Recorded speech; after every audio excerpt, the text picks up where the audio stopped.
Are you an established small business owner or aspiring entrepreneur? Would you like professional advice to help your business grow and succeed? Well, look no further.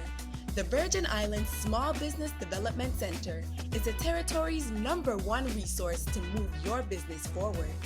Enjoy no-cost advising, low-cost training, and technical assistance from experts in both the public and private sectors.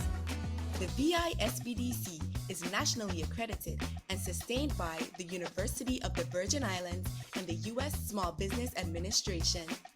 Visit us at our locations on St. Thomas, St. John, or St. Croix, and follow us on social media at VI SBDC. For easy access to all our training and networking events, be sure to join our newsletter and download the VI SBDC app. The Virgin Islands Small Business Development Center, here to help your business start, grow, and succeed.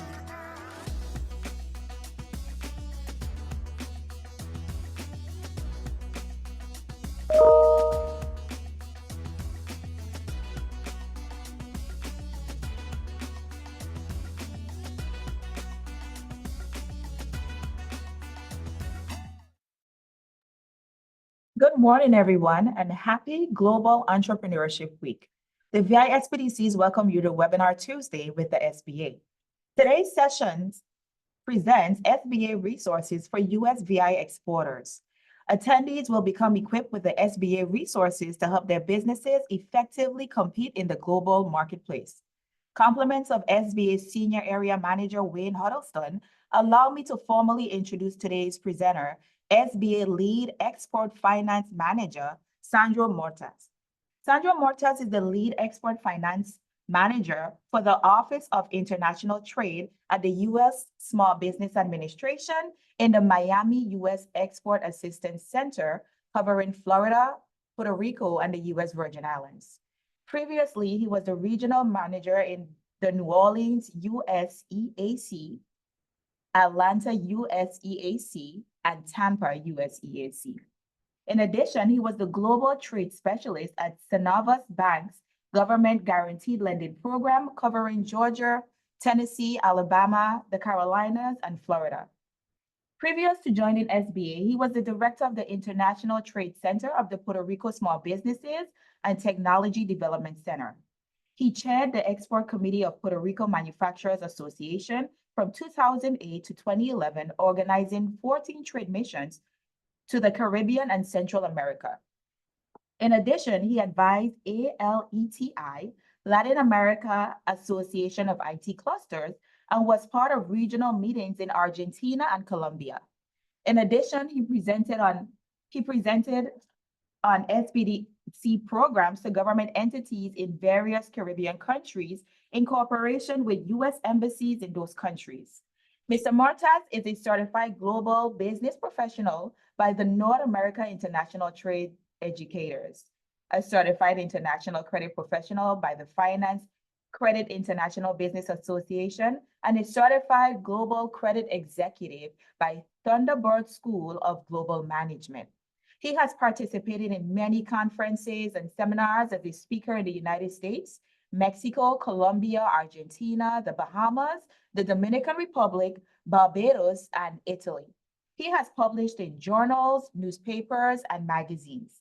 Mr. Mortas is a graduate of Wichita State University, where he received an economics and international business undergraduate degree and a MA in business economics. Here's a friendly reminder to put your questions in the chat, and they will be addressed by the presenting team, either directly in the chat or later during the question and answer segment. A copy of this presentation will be attached to the post-survey email following this live event. We encourage you to take a few minutes after this training to fill out the survey that lets us know how we're doing. So without further ado, Mr. Mortas, the floor is yours. Thank you very much, Erika, and thank you very much, Wayne, for putting this event together. And I hope we can share some useful information for all the small businesses in the Virgin Islands. And and hopefully you can take advantage of the opportunities that are offered in international markets. So let's start first with the topics we're going to cover today. We're going to talk a little bit about SBA, the SBA programs, some of the work that SBA does with small business exporters and the export loan programs that are available. And we will go over some of the resources that small businesses can use to grow in international markets. So let's start with SBA, the Small Business Administration.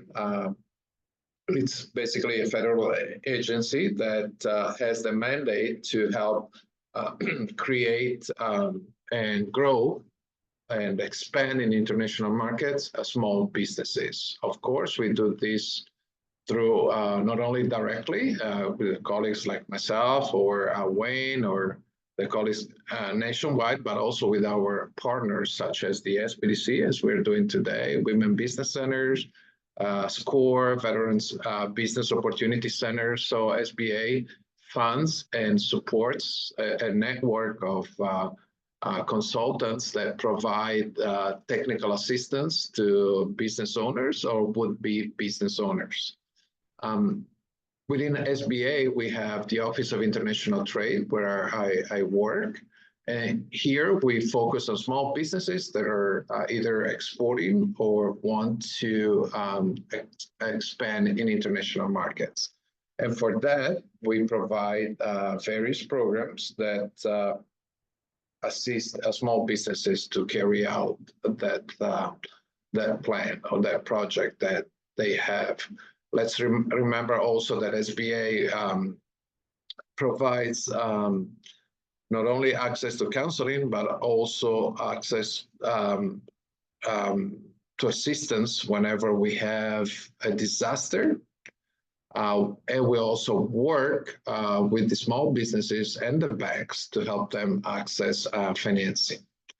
So how we hear all the time that there are SBA programs. I personally, and I'm sure Wayne and the colleagues nationwide are always getting inquiries from small businesses. How do I get an SBA loan? And how do I qualify? Let's start with how do you qualify? Well, SBA requires that all owners that have 20% or more must provide personal guarantees. And that's a condition we cannot waive for SBA loans. So all the owners, 20% or more, always have to provide personal guarantees. They have to have some skin in the game, as we say. The loan must have reasonable assurance or repayment. There must be collateral to the extent possible. Of course, we want to have the borrower, they need to have invested equity in the business. There are no business that you can finance 100%. You always have to invest either directly or in kind, right? Business must be for profit and must be considered small by our size standards. And just to remind, in general, a manufacturer that is 500 employees or less is a small business. Distributor, 100 employees or less is a small business. Service company, about $50 million in revenues is a small business. The business must be located and operating primarily in the United States or its territories, such as Puerto Rico, Virgin Islands, Guam. That's a requirement we always get, especially here in Florida and the southern part of Florida. You have companies that might have an operation in a foreign country, and they're always looking for financing for those offices in a foreign country. That is not allowed in terms of, for example, getting a loan to buy equipment for a warehouse in Panama. They cannot use the SBA loan to finance the purchase of that equipment that will be located outside the U.S. The collateral is outside the U.S., and that is not permitted. In addition, businesses must be majority owned, which means 51% or more. by U.S. citizens or legal permanent residents. That's another condition that needs to be met, 51%. Recently, I had a situation where we had a company that is owned 50% by U.S. citizen and 50% by a Canadian citizen. And that made them ineligible for SBA loans because the minimum is 51%. And of course, one more condition is that the applicant is not delinquent on any obligation guaranteed by the U.S. government. That includes SBA loans, but it includes also student loans, FHA, any government guaranteed loan that is delinquent disqualifies the applicant from obtaining a guarantee from SBA. So, as we know, all that have gone through the process of applying for a loan. Banks basically what they want to see is the ability to repay the loan, and that's the first condition. And in the process of evaluating a loan request, they will look at what we call the 5 C's, the character, basically credit history, and any aspect that describes the character of the applicant, the ability or capacity, the ability to repay the loan, the capital that has been invested, what is the secondary source of repayment for the loan. Always remember, first source of repayment for a loan is the cash flow generated by the business. If that is not enough, then the bank always wants to see that there is a secondary source of repayment. And of course, they will look at the conditions. Conditions could be, for example, the economy, or might be something related directly to the small business, such as, for example, it's a startup or lack of collateral. All of these elements go into the evaluation of a loan request. As I mentioned, SBA does not provide direct financing unless there is a disaster.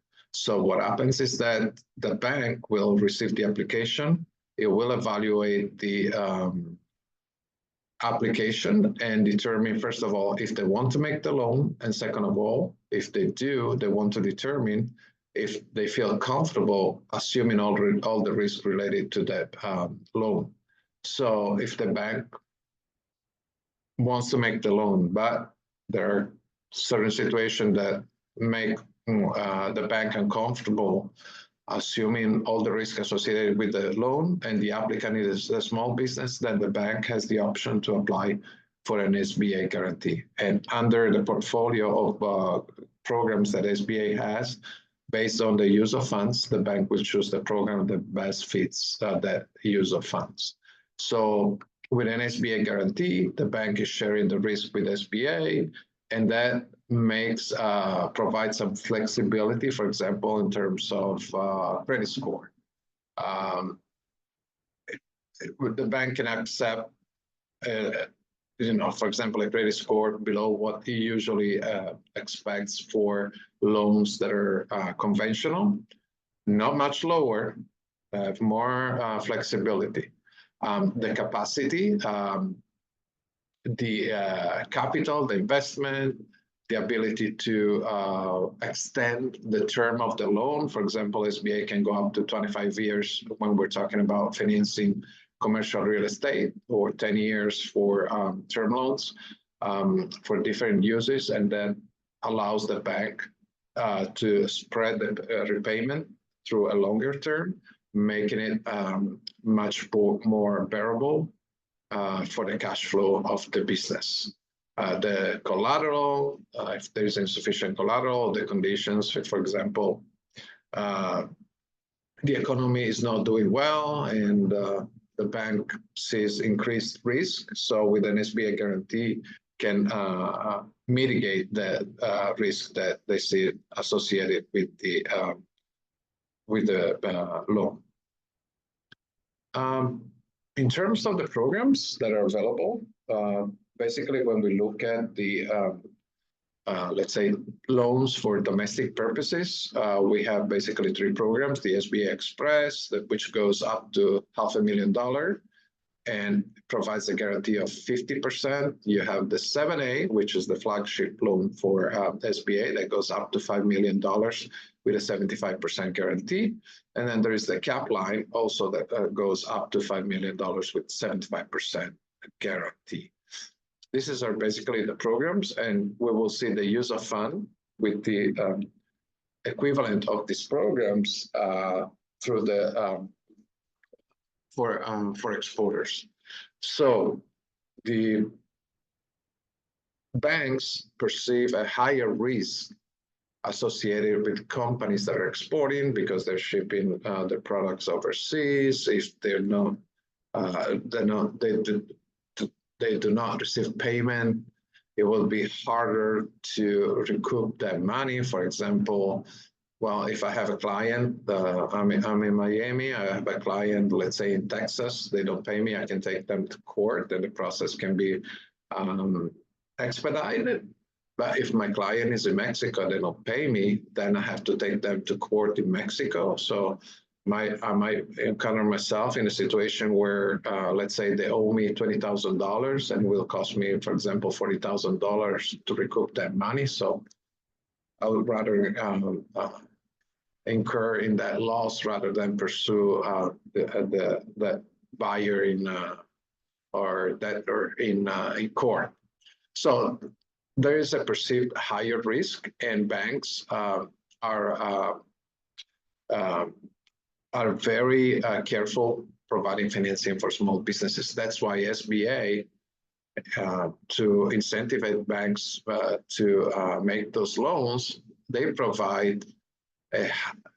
provides a higher guarantee for the bank to provide financing to small businesses. So we have the Export Express, which goes to $500,000, and the SBA provides a 90% guarantee up to $350,000 and a guarantee of 75% between that amount and $500,000.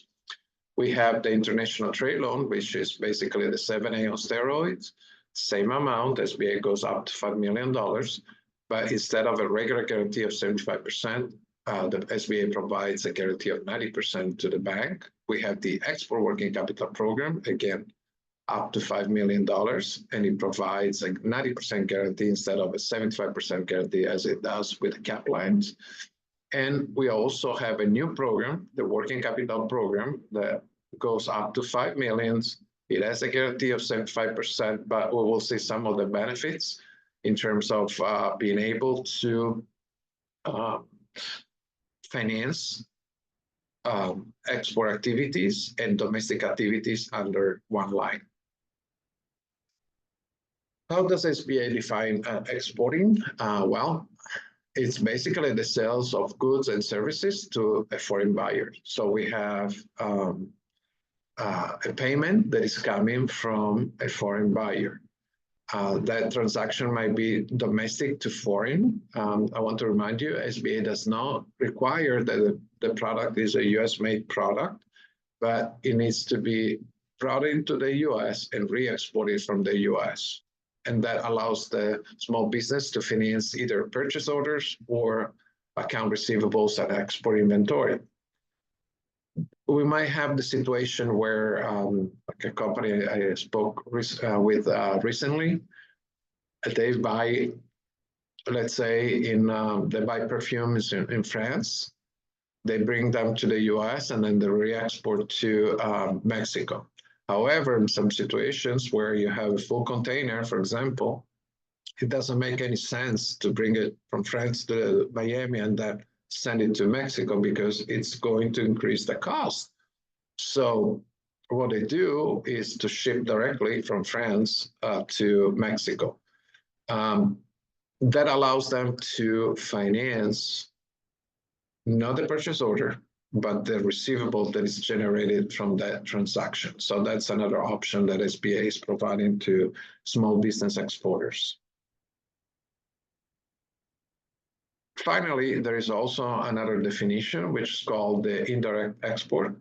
And that is a situation that we see frequently here in South Florida, where you have, for example, a company that does not export, but it sells products to other small businesses that in turn are re-exporting the products. That makes the transaction an indirect export because I'm not exporting, for example, but my client are. They're re-exporting my product. So that makes me an indirect exporter, and it makes me eligible for the export loan programs. I see there is a question in the chat.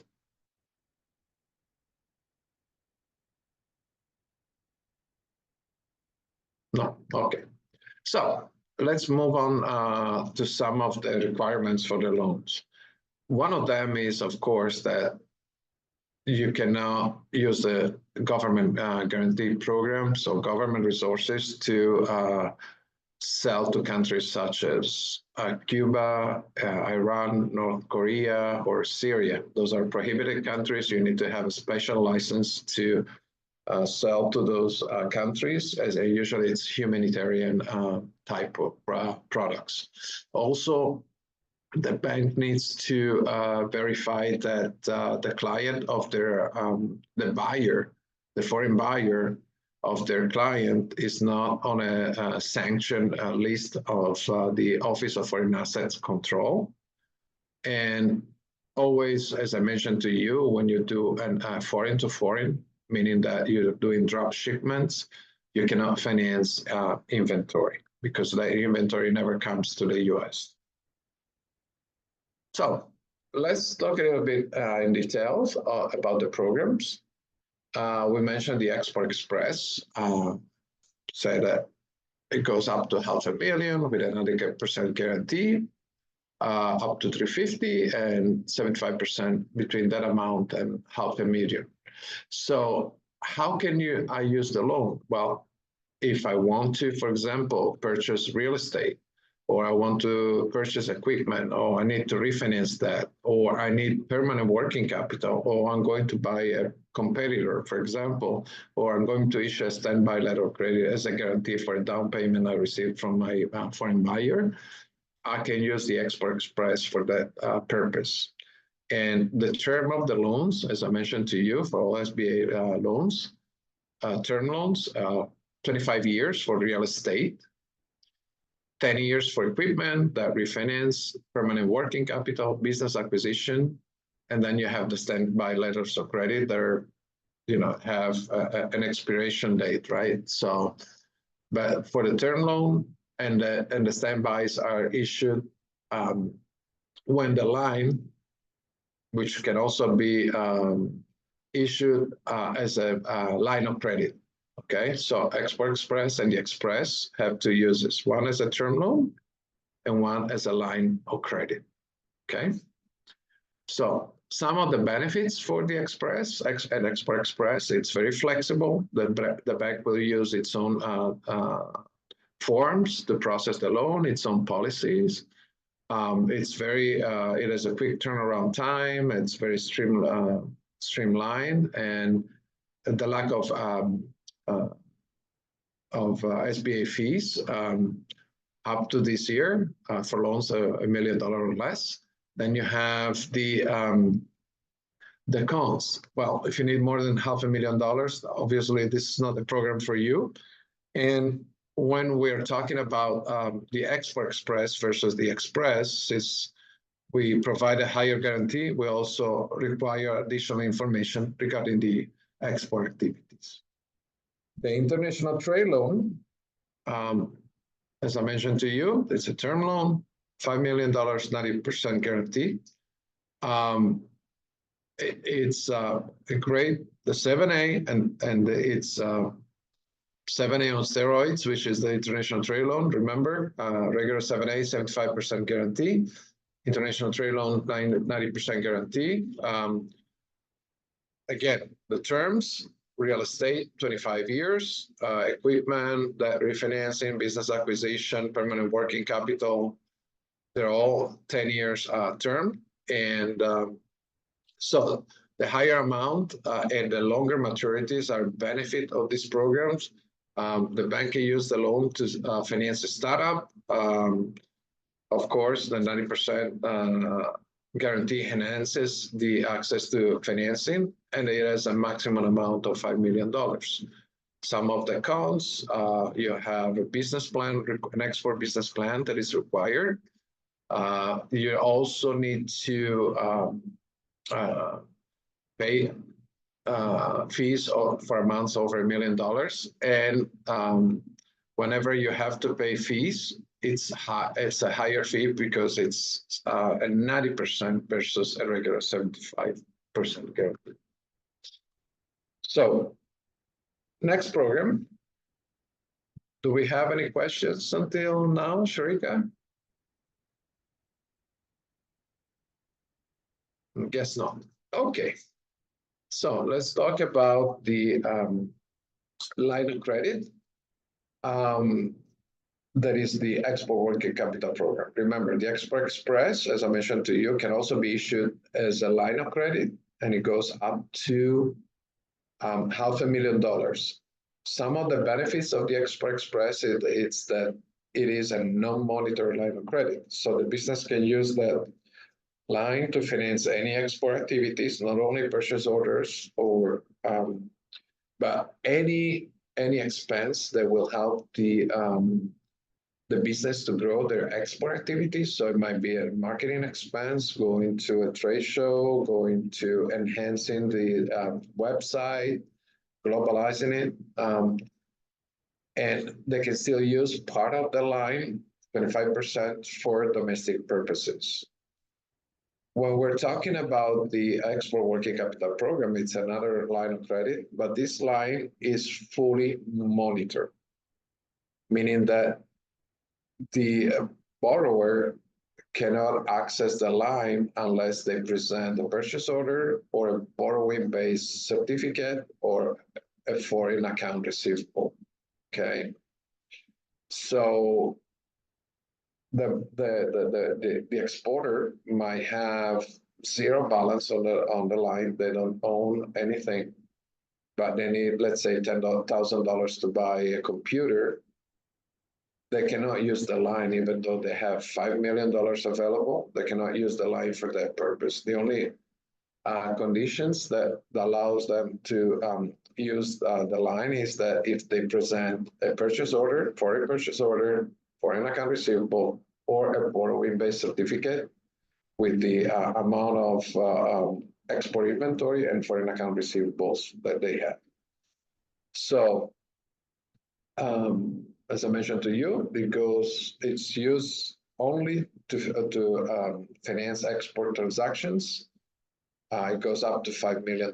It can be issued as a transaction-based, meaning that the bank can use it to finance purchase orders or account receivables, or an asset-based line of credit, where every month, at least every month, the small business exporter presents the bank with the amount of export inventory and the amount of foreign account receivables that they have on their books, and the bank can advance against those assets.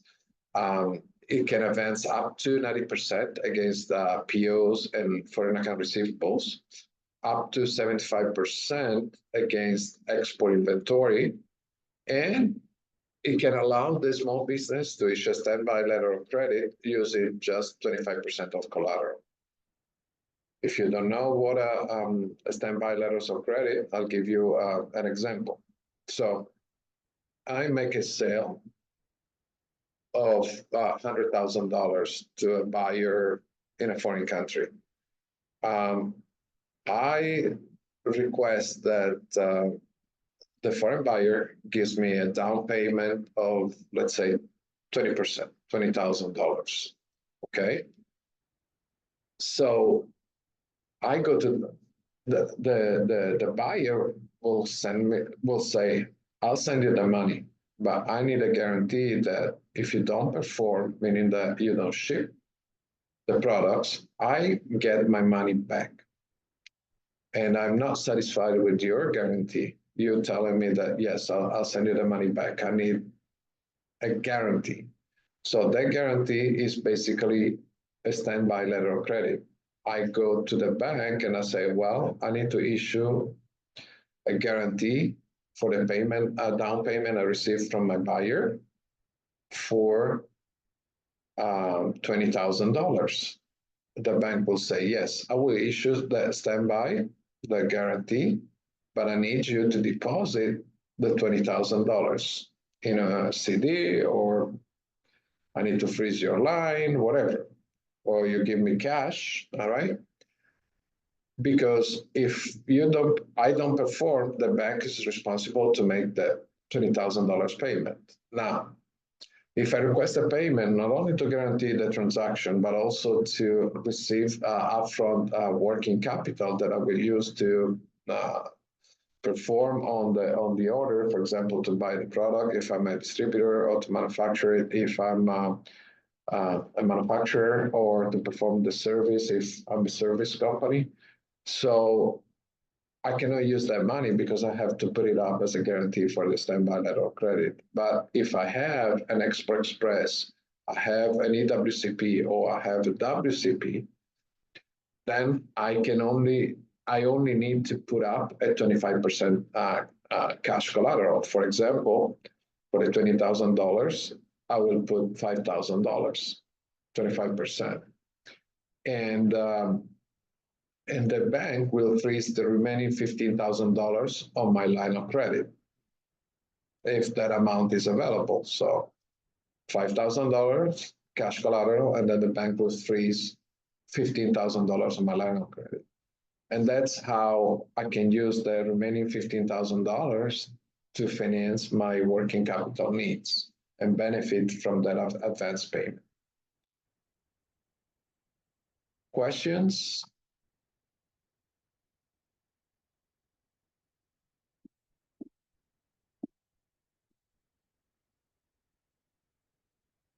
Okay. Okay. Hi, Mary Jo. And Rita is asking about the letter of credit. Rita, what question do you have? I don't know if you can pick up.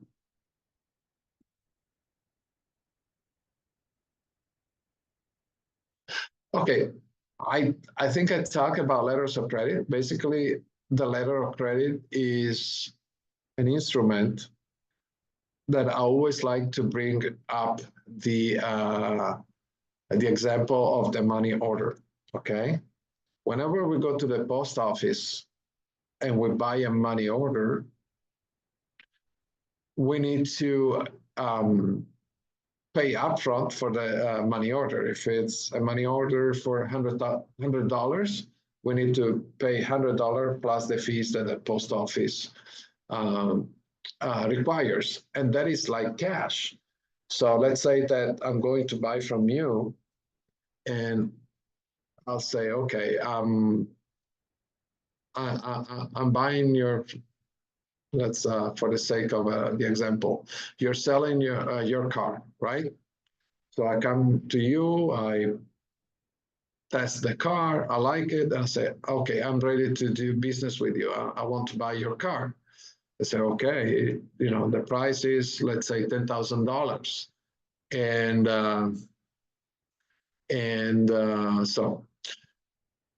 I say, well, here's a personal check for $10,000. Of course, you probably, I'm sure, most of the people will not accept that personal check, because who's going to guarantee that actually there are $10,000 in my bank account?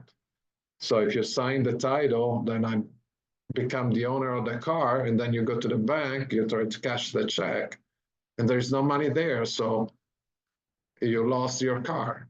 But so if I say, well, I'll pay you with a personal check, probably you will say, no, I don't want a personal check. I need another instrument, and which could be, for example, a money order, okay, or a manager's check from the bank, because the bank, to issue that check, or the post office to issue that money order, must have received upfront the money. So that basically, it is the credit of the bank or the credit of the post office that is guaranteeing that $100 or $10,000 money order is really worth $10,000. Okay, that's how it works.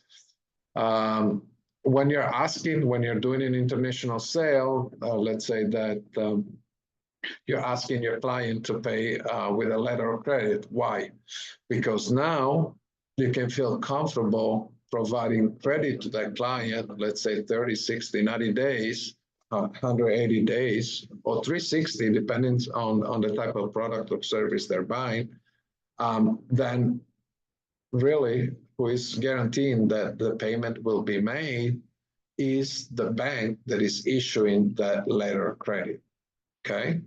Even if it is a foreign bank, you always have the option to ask or require that that's a letter that is confirmed or advised by a company by a bank in the US. Advised means that they reviewed it and it looks okay, there are no issues up front. Or confirmed, which means that if the foreign bank doesn't make the payment, the US bank will pay you, okay? I don't know if that clarifies that aspect. Rita? And that provides a segue to the next slides, in which we have the different options in which the payment can be scheduled, right? So it could be cash in advance, for example. The client comes to me, they put an order, and I say, okay, it's an order for $1,000. Before I start working on the order, I need, okay, well, I don't have the authority to unmute you, but let me go through this, and then at the end, we can take, if it's not clear. So whenever I receive an order, I'll ask my buyer to provide the payment upfront. Or I might ask them for a letter of credit. They want credit, I can give them credit, but they need to provide a bank guarantee that they will pay me. Or I can do a documentary collection. The 13th participant. Yes, hi, this is Rita Dannenberg. Good morning. Can I Good speak morning. now? Yes, yes.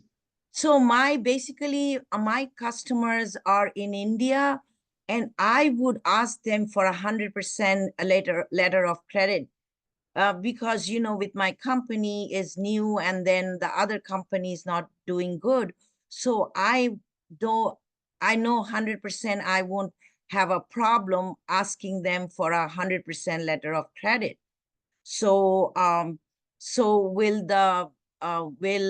I know the bank Exim, will they support me? Like they get the money and then we supply the product? Well, Or, okay.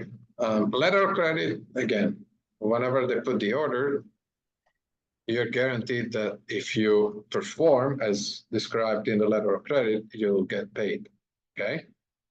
That's, the insurance is good in the sense that you ship the product, the client accepts it, and then there are no disputes, meaning that, for example, you're selling 1,000 t-shirts, for example, and they ask for 1,000 white t-shirts, and what they get is 1,000 black t-shirts. Then they will say, wait, or red shirts, say, this is not what I ordered, so I'm not accepting the order, I'm not paying you.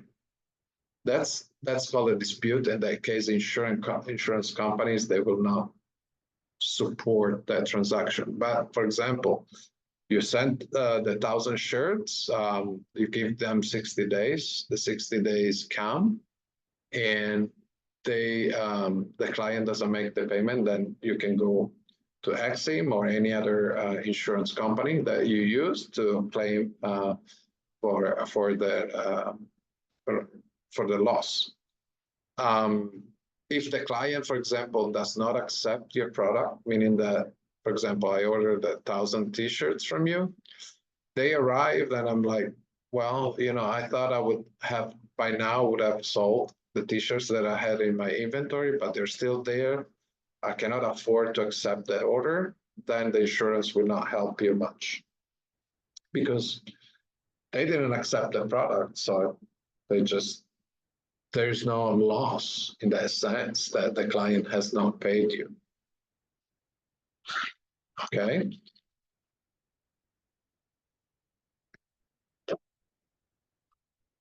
So, so that's the difference between a letter of credit and the insurance and an insured open account.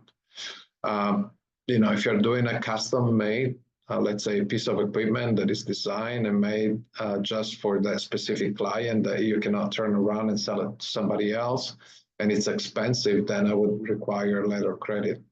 If I'm selling the 1,000 t-shirts that the client says, well, you know, I cannot accept them, I can always turn around and sell it to somebody else.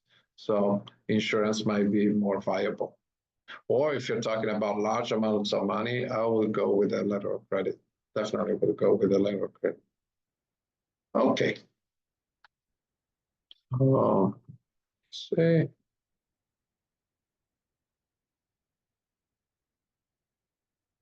The SBA fees, when we're talking about one of the benefits of the lines of credit of SBA that are issued for 12 months or less, it's always the guarantee fee is 0.25%. So it's pretty low for the amount of money that or the facility that you can obtain using the SBA guarantee.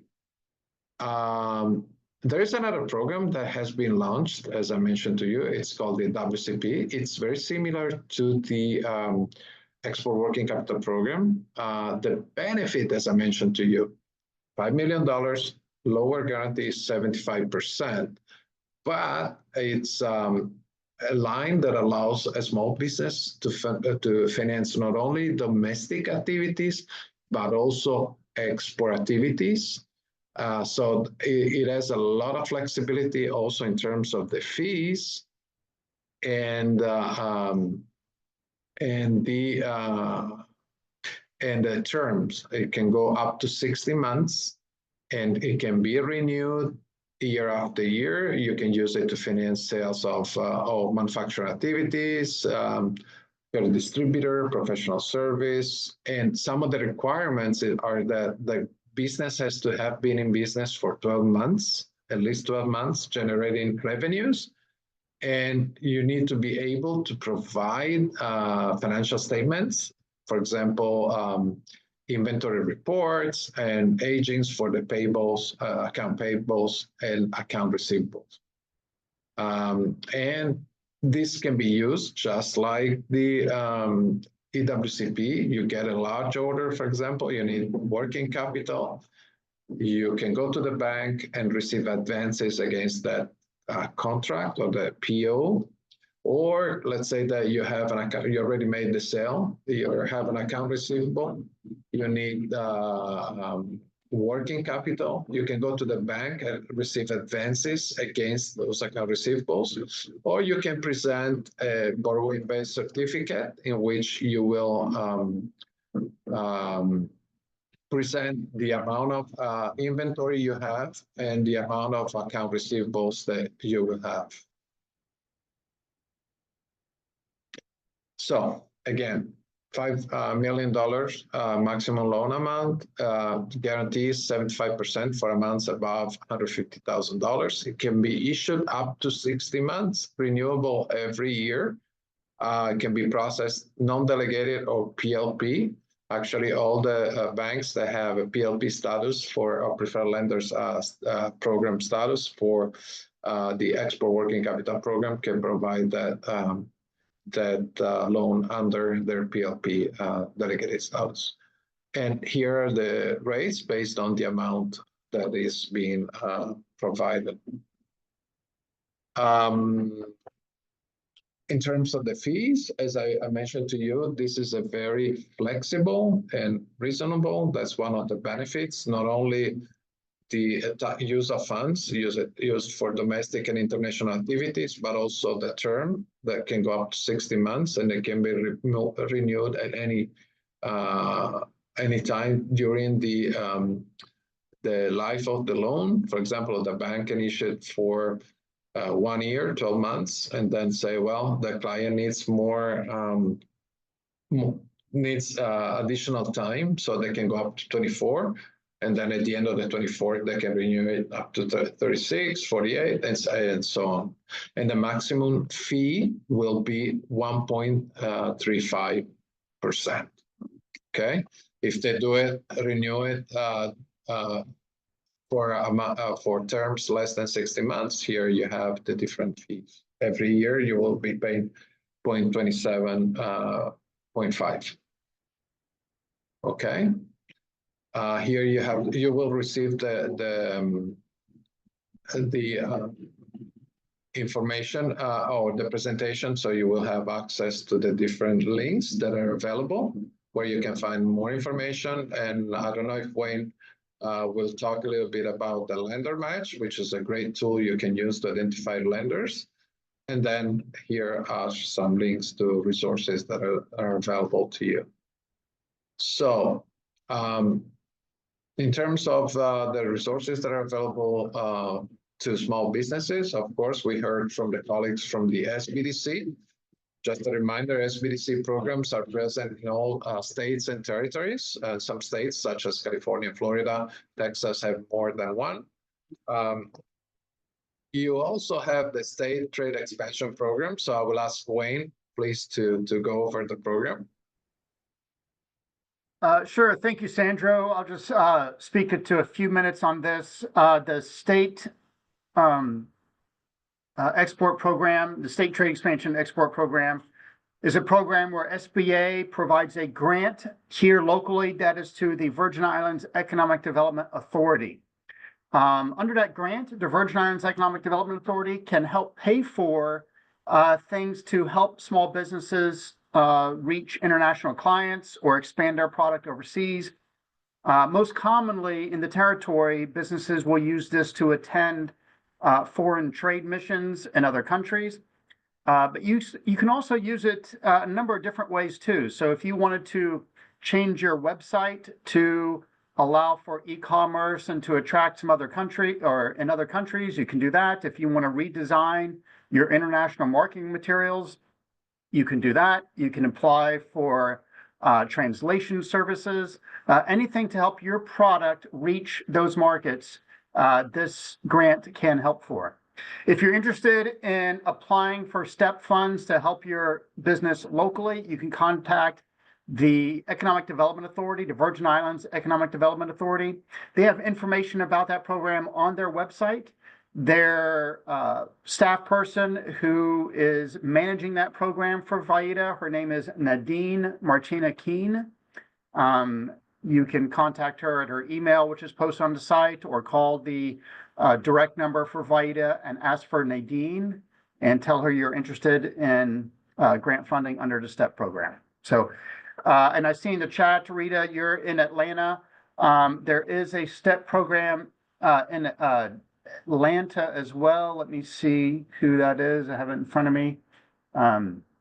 You would just have to go to the site and kind of see what that is that has that program. But if you go to SBA's website and you look up STEP, there is a directory of all the STEP recipients that received the grant from us. And then you can get the direct contact information for the person there in Georgia who administers the STEP program there. And that's all I have. I'll turn it back to you, Sandro. Wayne, I don't know if you want to mention something about the lenders match also. Sure, yeah, I can mention that real quickly. If you go to SBA's website, or if you simply just typed into Google SBA lender match, you'll be taken directly to our page that links borrowers with prospective lenders. Now, this will ask a series of questions, about 10 to 12 questions, not only geographically where you're located, but some basic information about your business, such as how much you're looking for, how much you make, how long you've been in business, those types of things. Once the information is submitted, that immediately goes out to every lender, every SBA lender who has said, I am interested in looking at deals based on these parameters. So I highly encourage you, if you're seeking some lenders, to answer all the information requested in those questions during lender match, because if you leave questions blank, oftentimes that just filters you out, and lenders won't even see that you're asking for a loan or a line of credit or anything like that. So fill that out, hit submit. Again, it goes out to every lender who's interested. If you're in the Virgin Islands, it will go to the lenders who are interested in looking at deals in the Virgin Islands, which includes Virgin Island lenders, but also lenders outside the Virgin Islands who are interested in funding deals here. Another great tool. We don't do anything other than just make those match. So we send that information to lenders, and then it's up to them to respond back to you, and then you go from there. That's Excellent. Thank you, Wayne. And of course, the colleagues are here. You know, Wayne is in St. Croix. The colleagues from the SBDC are on the 3 islands, so they're all available. And Rita, also the Georgia SBDC is a great program. They have a great international trade center. I've known them for many, many years, and we've cooperated on different programs. And I invite you to go to the Georgia SBDC webpage and make an appointment with the consultants from the International Trade Center. So they cover all the state of Georgia. So please do that. Very well. So there is the some other resources, the U.S. Commercial Service, which is the Department of Commerce that is Jose Burgos is the officer in Puerto Rico that covers Puerto Rico and the USVI. So I also invite you to contact him for your any questions you might have. Remember, they rely on a network of the commercial offices that are located at the embassies and consulates around the world. District Export Councils, those are, it's an organization sponsored by the Department of Commerce. Again, you have volunteers. It's similar to SCORE, in which they make their experience available to businesses that are interested in expanding internationally. And I want to go back for one moment. The commercial service can, if you have, for example, an interest in one country, and you would like to identify buyers in those country, potential buyers, they can, they have a service that will help you identify those potential buyers, if there are. Of course, if there are not, they will let you know.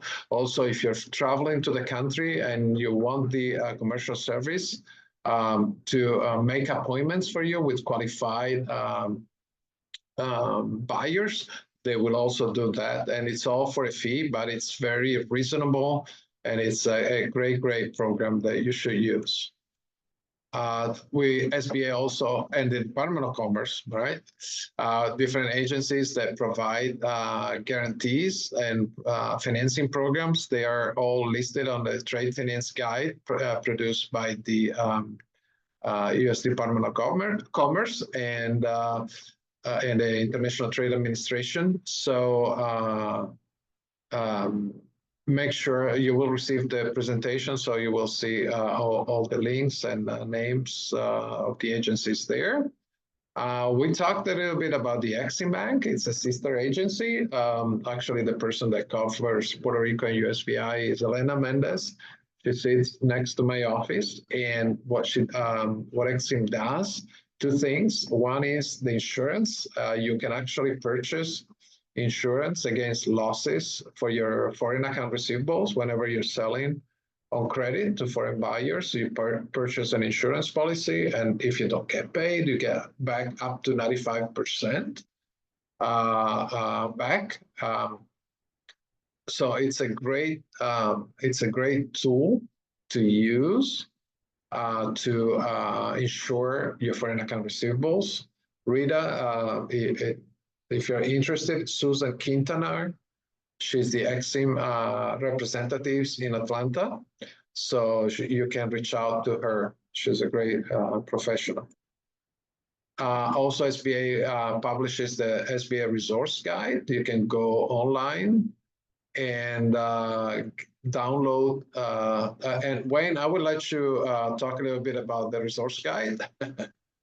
Yeah, it's just real simple. It can be downloaded online. That's the link for it. If you're looking for it, you can just type in Resource Guide SBA. It'll bring up that page at SBA, and it gives information on a general level of all the resources that SBA offers, from our lending programs, resource providers, government contracting, certifications, all sorts of things. So really good tool.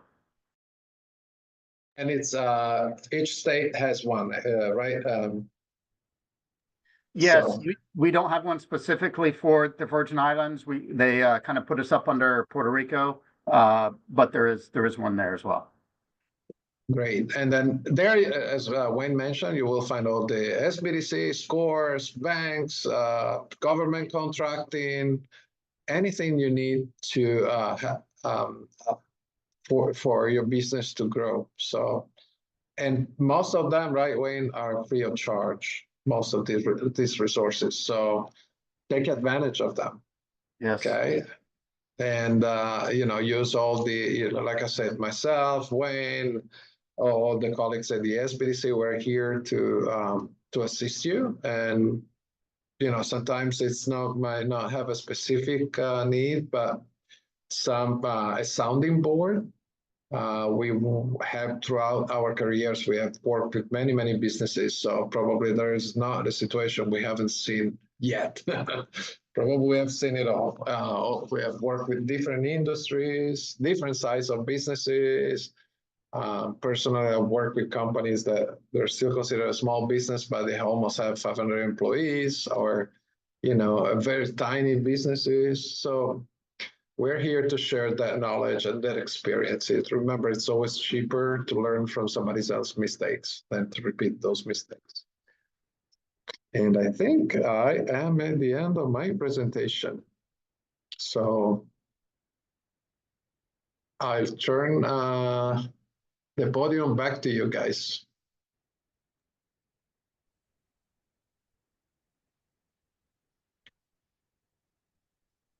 Thanks, Sandro. That was a really thorough presentation. I really appreciate you helping out and doing this for the Virgin Islands down here. We'll just keep it open for a few minutes in case anyone has any questions. Just type it in the chat. And then if you're able to be unmuted, or you can raise your hand and we'll call on you. And I wanted to say hello again to Mary Jo Williams. We actually, I think it was about 2009 that we brought a group of companies from Puerto Rico to the St. Thomas. We had great meetings, and the SBDC was fundamental in helping us with the appointments and logistics. So always very appreciative of all the assistance you guys gave us. Yeah, it was a long time ago. Yeah.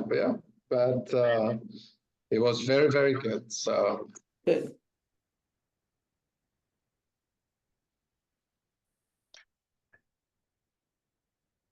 Well, if there aren't any more questions, Sharika, we'll just turn it over to you to wrap it up. Okay, so I'll go ahead and use this time wisely and go ahead and wish Miss Mary Jo Williams a happy birthday on behalf of the SBDC network. happy birthday. Birthday, Mary Jo. Thank you very much. You're welcome. And so I'll take this time also for persons, go ahead and place your questions in the chat so we can have those answered for you. But in the interim, the VI SBDC has so much more in store for you as USVI small businesses. You can visit our website at www.visbdc.org or download the VI SBDC app on your mobile device from the appropriate app store. Like and follow us on Facebook, Instagram, Twitter, Google Business, and subscribe to the VI SBDC YouTube channel for new uploads of our on-demand webinars. So just to let you know what's coming up, I want you guys to go ahead to the VI SBDC training portal, and you can register for advanced financials for USVI entrepreneurs. We have our State Director, John Marasco, presenting. That's going to be on November 21st. And on December 3rd, we have SBA back again, Webinar Tuesday, presenting on SBA resources every small business should know. On December 10th, we have SBA presenting on Surety Bonding 101. So here's a friendly reminder to go ahead to the VI SBDC training portal and look forward to the training events we have for you guys to register. They're all free of charge. And I'm seeing comments saying, thank you for this information. It was valuable. I don't see any more questions. So on behalf of the VI SBDC network, we always want to thank the SBA for collaborating with us on initiatives like this. It was very resourceful. And once again, we want to wish everyone a happy Global Entrepreneurship Week. Great presentation. Thank you all.